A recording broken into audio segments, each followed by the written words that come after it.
What's up, guys? We are back with a full slate of MLB action here on Monday, May 19th. We're going to give out plays on every MLB game on the slate. I'll give you my dog of the day and pick up my massive lock, my pick that regardless of price, I think has the highest chance of cashing today. Slam that like button and subscribe to the channel if you want to keep seeing these videos every single day, and let us know what you're thinking in the comments. I personally answer every comment every single day. Check the pinned comment throughout the day to see our favorite picks, and it pays to check back a couple of times per day to see if there are any changes with injury news coming out and starters being confirmed. Sunday was your typical Sunday out there in MLB, guys. Crazy stuff right off the bat. Unfortunately, we're on the wrong side of that Boston game. They lose 10-4. Bello putting up his worst start of the season. We had the Reds minus 125. That was a solid win. A 3-1 win there thanks to Abbott being very good and the bullpen for Cincinnati being excellent. We had a push there on our overplayer on the White Sox-Cubs game.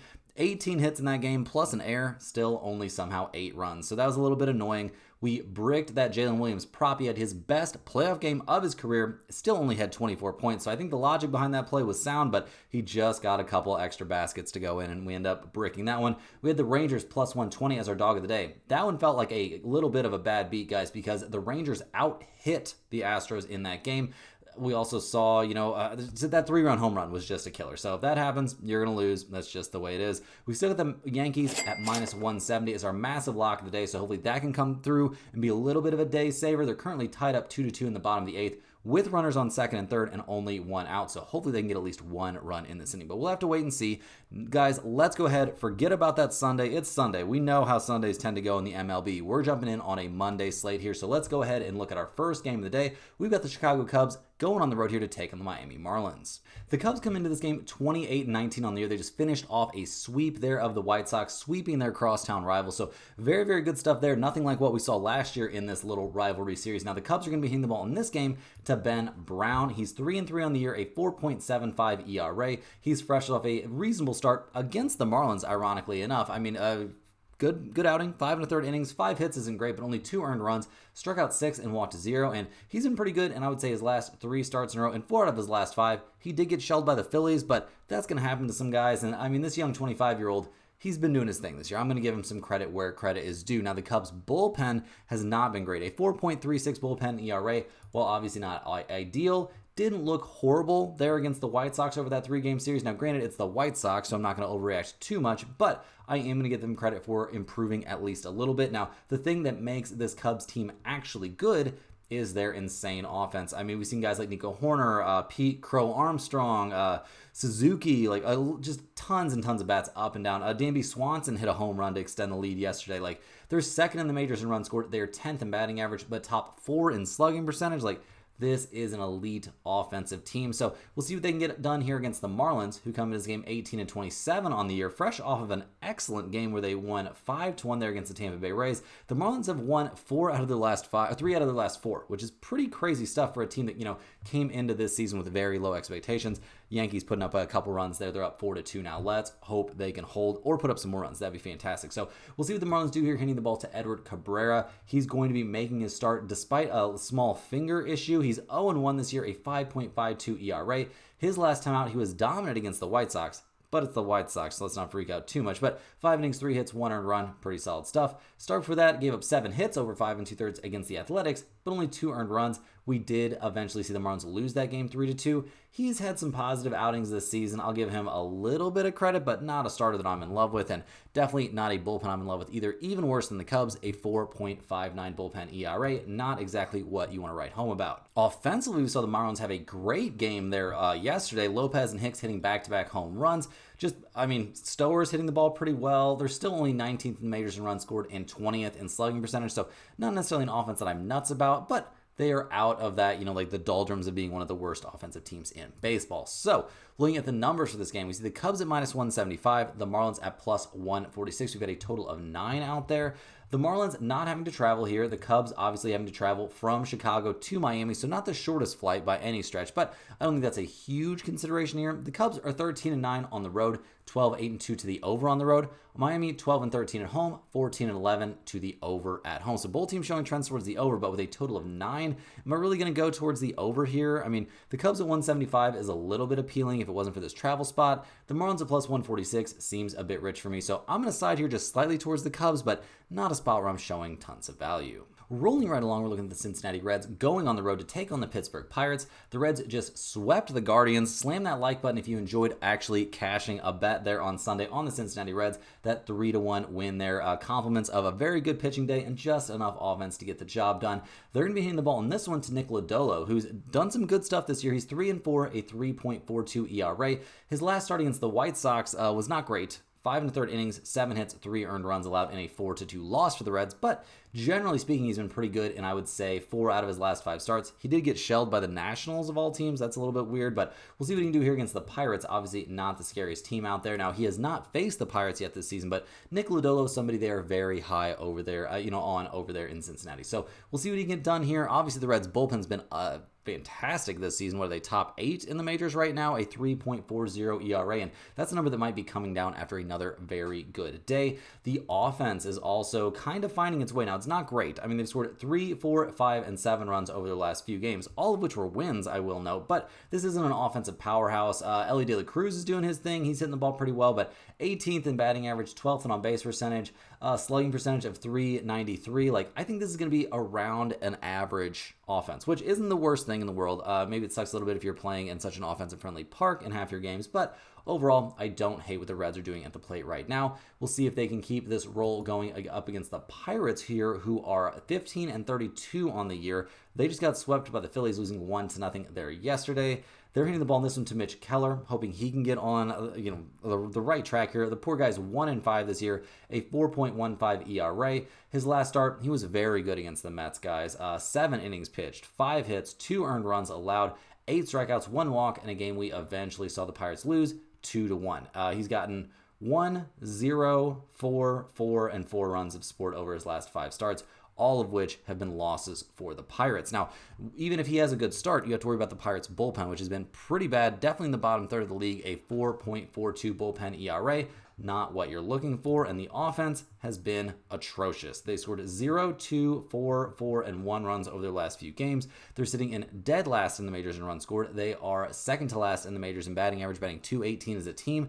There's no way around it, guys. This is a horrifyingly bad offense, which really not a whole lot of chance of improvement on the horizon at the moment. So looking at the numbers for this game, the Reds are -130, the Pirates are +110. We've got a total of 8 sitting out there. Now, the Reds, they had to travel from Cincinnati to Pittsburgh, not too bad. The Pirates had to travel from Philadelphia back home to Pittsburgh. So not a crazy travel spot for either team. We're not going to be taking that too much into account. I think it's kind of a wash. The Reds are 11-12 on the road, 13-10 to the under on the road. The Pirates 9-13 at home, 11-11 to the over/under at home. I'm not too interested in that total of 8. You could maybe talk me into the under in theory, but it's not a spot that I'm in love with. I do think the Reds at -130 are very good value here today, though. I'm expecting a good start from Lodolo. I'm expecting Mitch Keller to be fine, but not great. And then for the Pirates bullpen to come in and really, really struggle. The Reds bullpen, on the other hand, I think will be excellent. So give me the Reds here on the road. Hopping in here with a shout out to the sponsor of today's video, which as always, guys, is stumpthespread.com. Click the link in the description to go over there and see the top confidence picks from our entire team of experienced cappers. Right now, our premium members are getting daily MLB, NBA, NHL, and UFC picks. Major League Baseball has been our most profitable sport the last 3 years running. It's off to a very, very good start to the season. There's going to be positive days, there's going to be negative days, but there have been a whole lot more positive days this season. There's been negative. It's been a very, very profitable start to the season for all of our premium members. So that's obviously a great look. Definitely consider clicking the link down in the description to go to stumpthespread.com. There you'll be able to see exclusive free picks that are only posted there, our free-to-use bet size calculator, and our premium top confidence picks, which might not always and usually will not always match what you see here in the video, as I am not the premium capper for Stump the Spread. We have an expert MLB capper over there with many more years of knowledge covering baseball than I have. He's got some very sophisticated tools and algorithms, and a ton of work goes into those premium picks every single day. But also, even if you're not looking to sign up for a premium membership right now, go to stumpthespread.com to get on our free email newsletter. There'll be free picks straight to your inbox once per day. Also, there'll be parlays included in those emails occasionally, all kinds of good information and information on niche sports like golf, NASCAR, anything you can imagine, there's a chance it'll get covered. So definitely go over there. All they need is your name and your email address, and you will be right there on that list. If you're having trouble getting the emails, just check your spam folder. Also, guys, if you're a huge fan of what we're doing here every single day, click the little join button right below the video to become a channel member. Channel members are eligible for our members-only giveaways. we'll be giving away 2 pieces of Stump the Spread apparel here in 2 days now. It'll be on the 20th is when that giveaway will be, so definitely get signed up. It'll be pretty cool stuff. It'll be a hoodie or a t-shirt. Those are the only 2 pieces of merch that we have right now, and those aren't even available for purchase right now, so it's kind of an exclusive way to get them. So definitely consider signing up. You also get early access to all of our videos, and you get your name up on screen in every video, just like you've been seeing right now. But guys, let's go ahead and hop back in and look at the next game on this kind of decent sized Monday slate, and we're looking at the New York Mets going on the road here to take on the Boston Red Sox. The Mets come into this game looking probably like they're not going to be feeling too great. Things have really blown up for them now here on Sunday Night Baseball. The Yankees are up 8-2 in the bottom of the 8th inning. So yeah, not looking so hot for the Mets. Looks like they're probably going to lose 2 out of 3 in that series, but they're still going to be 29-18 on the year. Handing the ball in this game to Kodai Senga, who's 4-2 this season, a 1.02 ERA. Yeah, he has been excellent. Hasn't given up more than 2 earned runs over any of his last 5 starts. Has actually given up a grand total of 3 earned runs over those 5 outings. He pitched against Arizona twice, against the hot-hitting Cardinals once. Like, he has been very, very good in his last start. Gave up 1 unearned run against the Pirates and a 2-1 win there for the Mets. So Senga has been absolutely lights out. You love to see it if you're a Mets fan, and that bullpen has been excellent. Not so excellent in their current game, but a 2.93 bullpen ERA over the course of the season. Certainly nothing to hang your head about. The offense for the Mets has been very good over the course of the year. Now, things are cooling off a little bit.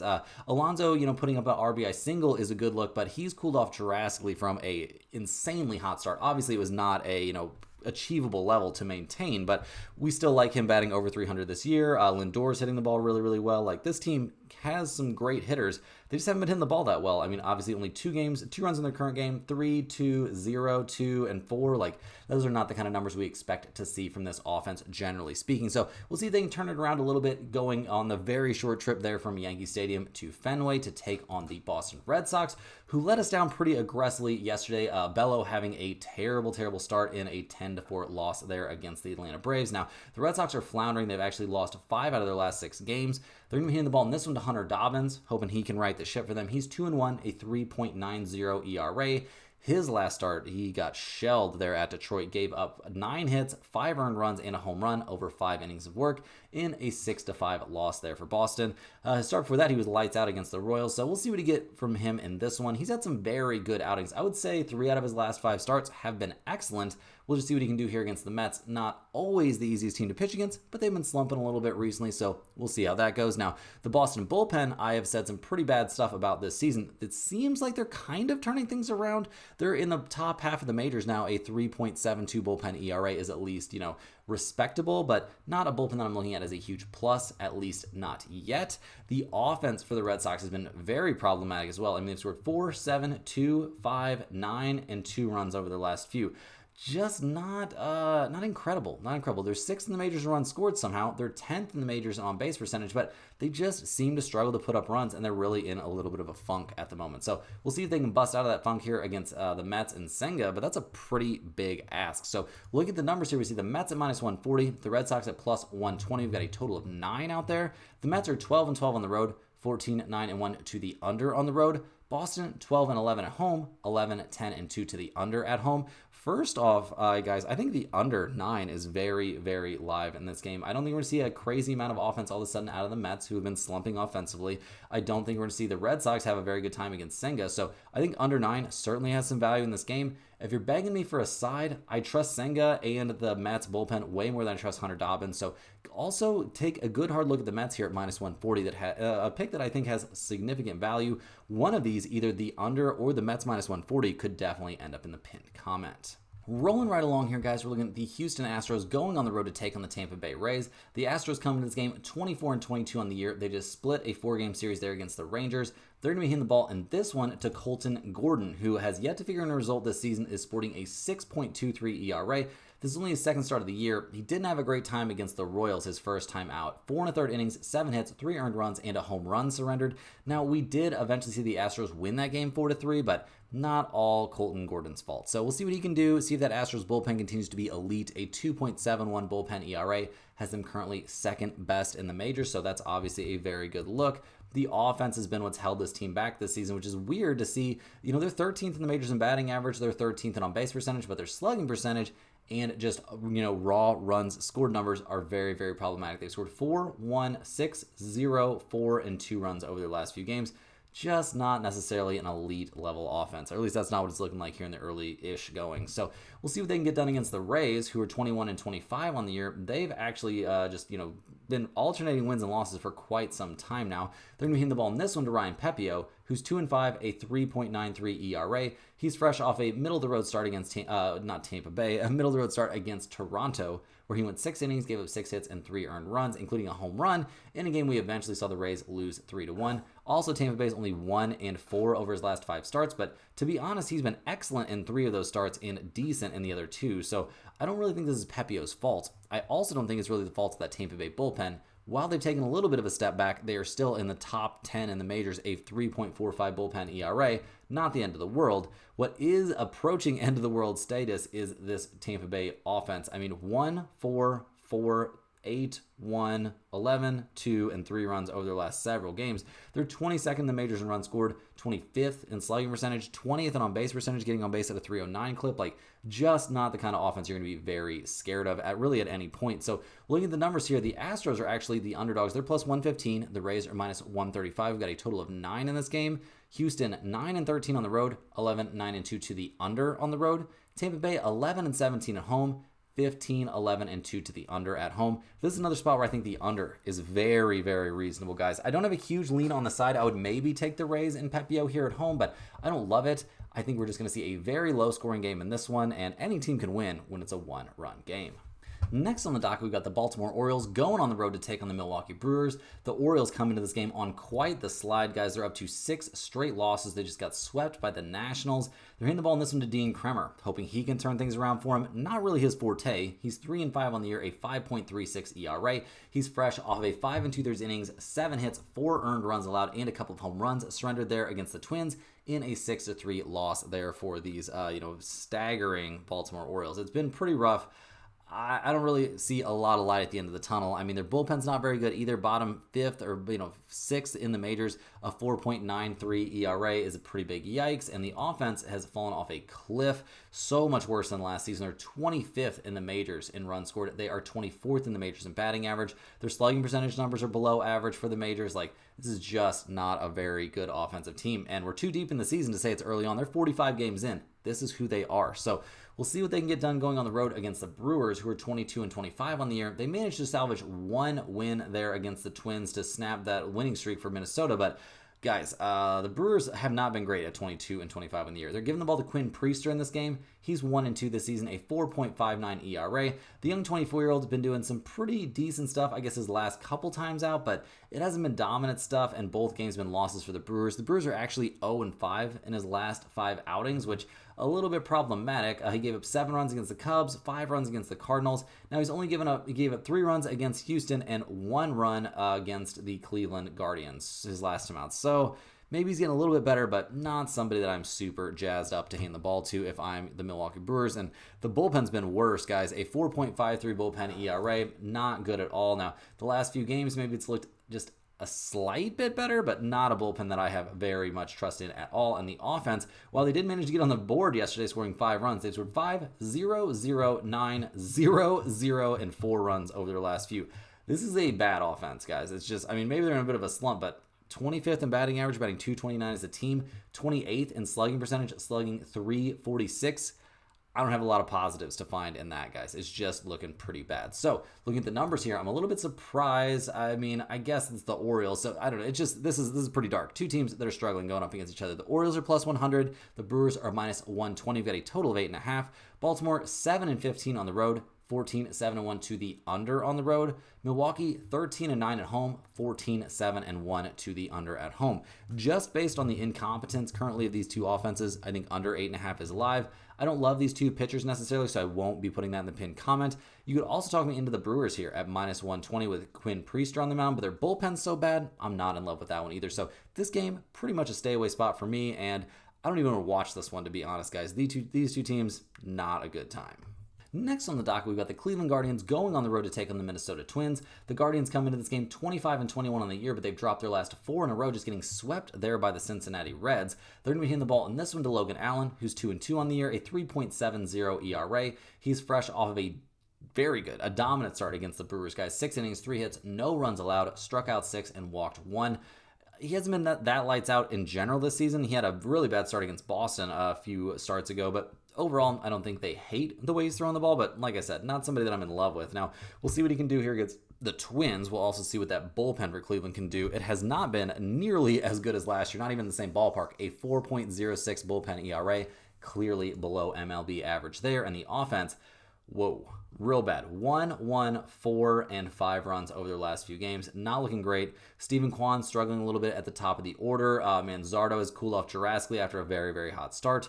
20th in the majors in runs scored and 23rd in batting average, batting .232 as a team. Doesn't feel too crazy for this squad. Honestly, not a team that really can boast that many dangerous hitters. So we'll see what they can do here on the road against the Twins, who just finally had that long winning streak snapped. It was 13 games. They eventually lose 5-2 there at the Brewers in the last game of that series. So we'll see if they can bounce back. They had to travel from Milwaukee to Cleveland. Not exactly a tough flight there. They're going to be hitting the ball in this one to Bailey Ober, who's been great this year since a little bit of a rocky start or two. He's 4-1, a 3.72 ERA. He's fresh off of a mediocre performance, at least by his standards, against the Baltimore Orioles.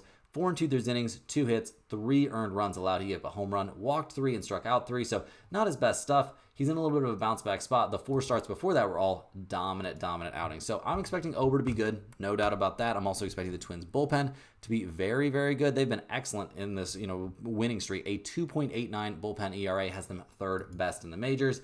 The offense has been finding its way as well. They've scored 2, 7, 3, 4, 8, and 6 runs over their last few games. They're up to 17th in the majors in runs scored, 16th in batting average. I think this is actually going to be a little bit above average of an offense over the course of the year, which is a pretty good look for this team. I would say is not, that would be something they would probably settle for. So looking at the numbers here, the Guardians are plus 120. The Twins are minus 142. We've got a total of 7.5. Cleveland 11-13 on the road, 13-8-3 to the over on the road. Minnesota 15-6 at home, 13-7-1 to the under at home. 15-6 at home is pretty dominant stuff, guys. I'm more than happy to take the Twins here at minus 142, especially with Bailey Ober on the mound. Logan Allen, while he's been fine, definitely not somebody I would tab as a lead. So yeah, give me the Twins in this one. I think they get right back to their winning ways. Rolling through these games, guys, we're looking at the Seattle Mariners going on the road to take on the Chicago White Sox. The Mariners just swept the Padres there at San Diego, so now they have to go from San Diego to Chicago, so that's not a great flight necessarily. Something we'll keep in mind here, fatigue could be an issue, but the Mariners have been excellent this season, 26-19 on the year, hitting the ball in this one to Luis Castillo. He's 3-3, a 3.65 ERA. He's come out of a great start against the Yankees. Unfortunately, the Mariners didn't win that game. They eventually lost 3-2, but he went 6 innings, gave up 6 hits, only a single earned run, struck out 6, and walked 2. And he's honestly been very good in 3 out of his last 4 starts. So I'm generally expecting good things here from Castillo, especially, not going up against the scariest offense. Now, the bullpen for Seattle has been good. Maybe not dominant, but good. I will say a 3.48 bullpen ERA doesn't leave you too concerned when the bullpen comes in, and the offense, quite the about face for them this season, guys. They've scored 6, 4, and 5 runs in their series at the Padres. They're actually 11th in the majors in runs scored. They're 11th in on-base percentage, getting on base at a 326 clip. Cal Raleigh has hit 15 home runs this year. He's batting .247. Pretty impressive stuff overall. They have really remade this offense. So we'll see what they can do here on the road against the White Sox, who've lost 4 straight, just getting swept there by the Cubs. Probably does not feel amazing. They're hitting the ball to Davis Martin, who's 2-4 this year, a 3.65 ERA. Now, he's fresh off a very good start there at the Reds. He went 6 2/3 innings, gave up 7 hits, only a single earned run. Now, do we feel great about him on the mound? Well, he had a bad start against the Royals, a bad start against Houston, and now he's about to take on the Mariners, a pretty hard-hitting team. So I have my reservations here about young-ish Davis Martin. We'll see what he can do, but I'm not exactly terrified of him. I'm also not terrified of that White Sox bullpen. Now, it's not as bad as last year, but it's pretty bad. A 4.62 bullpen ERA leaves a lot of room for improvement if that's possible for this team and this franchise. The offense, though, once again, one of the worst in the majors, guys. They have the worst team batting average in the MLB. They're 28th in runs scored. They're 29th in slugging percentage. They've scored 2, 3, 3, 1, and 4 runs over their last few games. Not an offense that I am very excited about. So looking at the numbers here, the Mariners minus 205, not too shocked there. The White Sox plus 170. We've got a total of 8. Seattle 13-8 on the road. That's actually an MLB best road mark. They're 12-9 to the over on the road. The White Sox 9-12 at home, 11-8-2 to the over at home. I don't have a big lean here on the total, but I will lean towards the Mariners here at minus 205. Now, the travel situation is a little bit concerning, but they are playing really, really well. The White Sox are bad, and this could potentially be a lock of the day situation with Castillo on the mound. He's been very, very good, and the Mariners are just a very good offensive team. So we'll see what happens, but they're certainly on the list.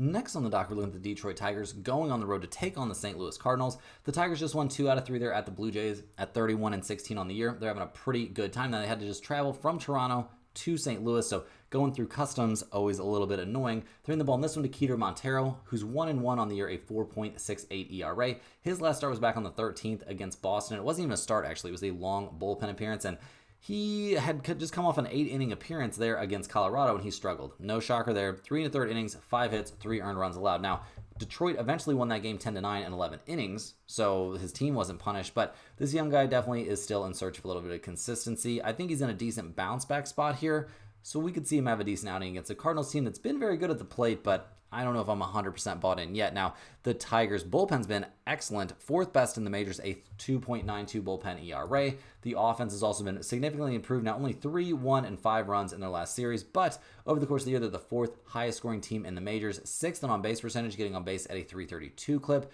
They're 5th in batting average, batting 259 as a team. I expect them to put up some runs against pretty much anybody. Now, they're taking on the Cardinals in this one, who just won 2 out of 3 at the Royals. They had to travel from Kansas City back to St. Louis. Not exactly a terrible trip. They're going to be hitting the ball in this game to Sonny Gray, who's 4-1 on the year, a 4.50 ERA. He got absolutely shelled his last time out there at the Phillies. 3 2/3 innings, 8 hits, 7 earned runs, including 3 home runs allowed. Now, the Cardinals managed to win that game 14-7. Crazy, crazy stuff there. We'll see what happens here. Now, the last time he had a terrible start, he got shelled by the Mets. He bounced back and dominated the Pirates over 7 innings, giving up 2 hits. So maybe this is a big bounce back spot here for Sonny Gray, and pitching at home probably doesn't hurt. The Cardinals bullpen is getting better and better. A 3.83 bullpen ERA has them in the top half of the majors. And after being one of the worst bullpens in the MLB this season, that is a huge, huge improvement. The offense obviously didn't look great there against Kansas City. I mean, 1 and 10 runs there, but they've been good this year, no doubt. 7th best scoring offense in the majors, 4th in batting average, 5th in on-base percentage. Is this really a top 5 offense? Like, that would be pretty nuts, but it's looking like a possibility. So looking at the numbers here, we see the Tigers at plus 134, the Cardinals at minus 158. We've got a total of 8.5. Detroit 14-11 on the road, 16-9 to the over on the road. The Cardinals 15-6 at home, 11-9-1 to the over at home. Given these trends, I would look a little bit towards the over in this game. It doesn't seem impossible to me. In terms of a side here, I think we see a bounce back from Sonny Gray. I think he goes out there, puts up a good performance. I think the Cardinals hitters can get after Keter Montero pretty aggressively. The Tigers bullpen is good, but I don't know, guys. This is one where I'm leaning towards the Cardinals. I don't think I like it enough to put in the pinned comment, but that's where I'm looking. Next up, guys, we're looking at the Philadelphia Phillies going on the road to take on the Colorado Rockies. The Phillies just swept the Pirates, so I'm sure that feels pretty good. Abel outdoing Skeens, putting up 9 strikeouts there in his debut. Pretty cool stuff. They're going to be hitting the ball in this one to Christopher Sanchez, who's 4-1 this year, a 2.91 ERA. He's fresh off of an excellent start there against the Cardinals. 6 innings, 4 hits, 2 earned runs allowed. He struck out 8 in that game, but the Cardinals eventually take the 3-2 win, knocking off the Phillies there. So he pitched well. The bullpen situation with the Phillies continues to be a problem, though. A 4.57 bullpen ERA has them bottom 8 in the majors. And while the offense has been good, it hasn't been quite dominant enough to carry a terrible bullpen. I mean, they're 10th in the majors in runs scored. They're 4th in the majors in on-base percentage. But they're a little bit up and down. Now, obviously, the huge news coming out of the Phillies is Alvarado being suspended for 80 games, that PED suspension. So that's going to be a problem for the Phillies, no doubt about it. We'll see what they can do to cover that up, but it's going to be an issue. Will it be an issue here against the Rockies? We'll see, guys. Colorado just lost 1-0 in their last game. They're at Arizona. They're 8-38 on the year, giving the ball to Kyle Freeland in this game, who's 0-6, a 6.15 ERA. He's coming off a 6-inning, 6-hit, 3 earned run appearance there at the Texas Rangers, a game where we saw the Rockies eventually lose 4-1. No major shock there. That's honestly been one of his best starts over his last few, too. So it's been pretty brutal for Kyle Freeland this season. The Colorado bullpen's been much better than last year, but a 4.20 bullpen ERA. not dominant, and the offense has been borderline historically bad, guys. They are 29th in the majors in runs scored, 27th in batting average, batting 220 as a team. They're second to last in on base percentage. This is not a good offense. Despite the shakeups that are going on there, apparently it hasn't really turned things around. So looking at the numbers, the Phillies are massive favorites at minus 278. The Rockies are plus 225. We've got a total of 10 in this game. The Phillies are 11-10 on the road, 13-7-1 to the under on the road. Colorado 5-16 at home. That's an MLB worst home record. They are 11-9-1 to the over at home. This is a weird game, guys. With everything that's going on with the Phillies, I just can't get on board with them at this crazy, crazy price. I'm also not going to be taking the Rockies to win this game. A total of 10 seems a little bit high, so I guess I lean towards the under, if anything, but this is mostly a stay away spot for me. Next on the dock, we got the Kansas City Royals going on the road to take on the San Francisco Giants. The Royals come into this game 26-22 on the year. They snapped that 4-game losing streak by winning 2-1 against the Cardinals yesterday, but I mean, it's been a little bit rough. Now they're handing the ball in this game to Kris Bubic, who's 4-2 this year, a 1.66 ERA. He's been very, very good. His last 3 starts, he's given up a total of 1 earned run.